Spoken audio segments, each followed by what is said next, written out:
لیکن عامر الیاس صاحب نے کیا پی ایم ایل نون جوائن کر لی ہے؟ اور یہ کس سے توقع باندھ رہے ہیں؟ یہی لوگ ہیں، چاہے وہ ہماری فوج ہو، چاہے وہ ہمارے سیاستدان ہو. یہاں پہ کسی نے باہر سے آ کے حکمرانی نہیں کرنی.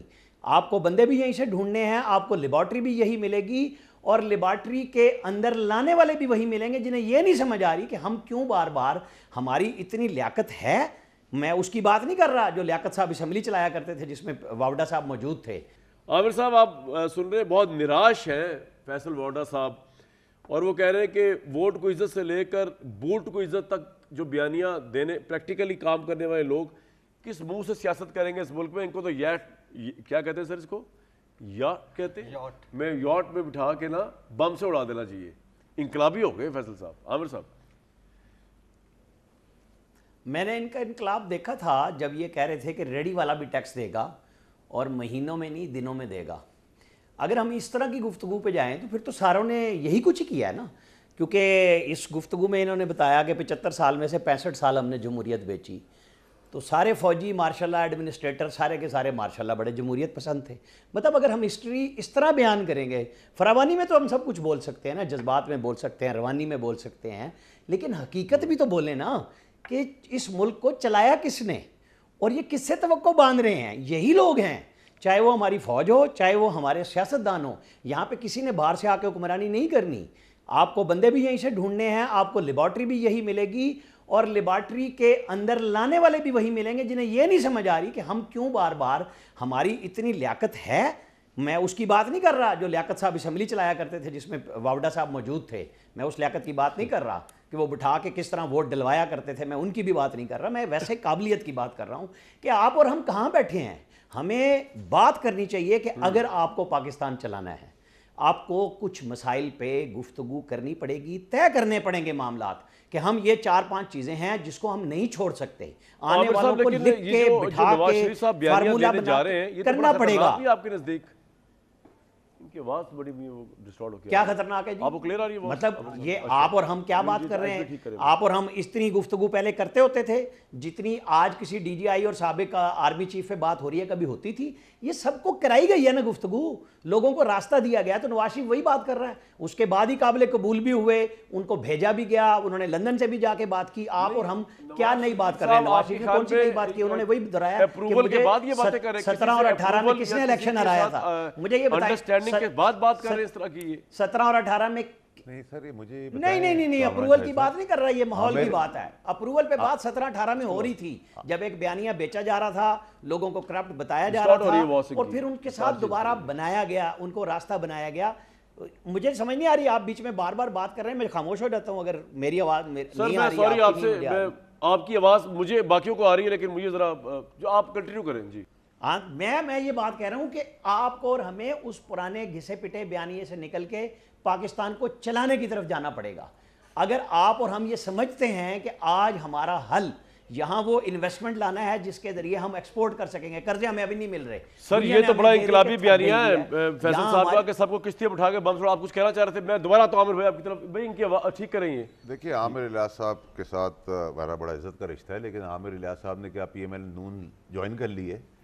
اگر وہ مارشل لاء کی بات کر رہے ہیں اور جمہوری نظام کے گھٹیا اور بدبودار لیڈروں کی بات کریں تو میں تو کہہ رہا ہوں اس جمہوریت کا جنازہ لے کے چلیں آگے. بھی بہت اچھی جمہوریت ہے جس میں لوگوں کے بچے ریپ ہو رہے ہیں اور مر رہے ہیں، اور ہم ٹی وی پہ بیٹھ کے جسٹیفائی کر رہے ہیں کہ یہ بیانیہ نہ کریں، آگے بڑھ جائیں. ہم سب کے گھروں میں بھی بچے ہیں، یہ بھی یاد رکھنا چاہیے.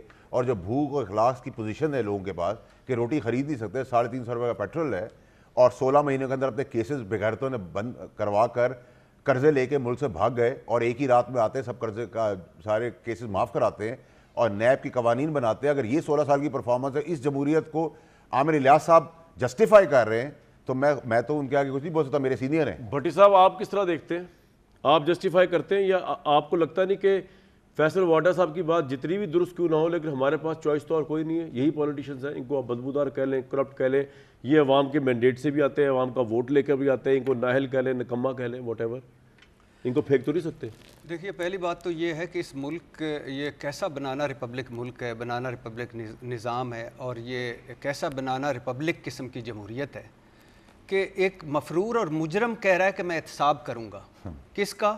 ایکس آرمی چیف کا، ایکس DGI SI کا، sitting chief justice of supreme court کا، اور سابق چیف جسٹس سپریم کورٹ کا، فائن۔